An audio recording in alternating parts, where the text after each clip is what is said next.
Você tá demais, menininha. Você não tá... Vamos pra fora, Vitória. Não tem fruta não, minha filha. Acabou a fruta. Aí, ó. Só tem limão. Acabou a fruta, filha. Mamãe não foi no mercado ainda. Vamos lá pra fora, vamos. Não tem, filha. Limão você não quer, né? Claro que não quer. Vamos lá fora, vamos. Engraçado é esse aqui, ó. Meu coco. Olha só. Primeiro que você não consegue. Primeiro que você não consegue quebrar isso aqui. Segundo que é meu coco. Meu coco. Deixa o meu coco aqui. Vamos pra fora, vamos? Vamos, Vitória. Vitória, deixa o coco aí, Vitória. Ai, quebrou. Vitória. O que é isso aqui? É pão mesmo. Olha que gurizinha.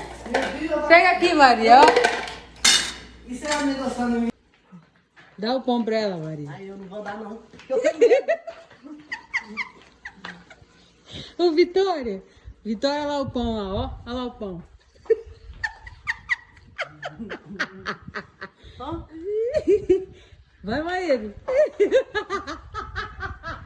Tem que lá dar o pão.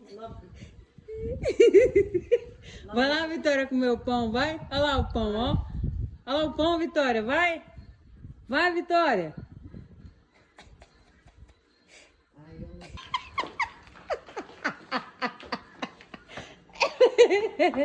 Ô, Vitória.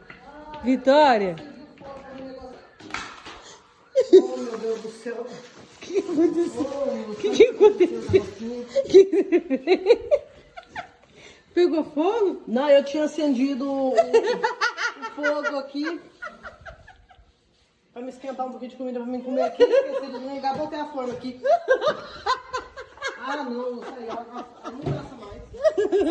Aí, ó, tudo por causa do fora. Você me chamou lá, eu ia pegar comida. Mas eu pra... queimou, Eu não sei o que aconteceu. Aí, Lúcia. Lúcia do céu. Culpa sua, Vitória.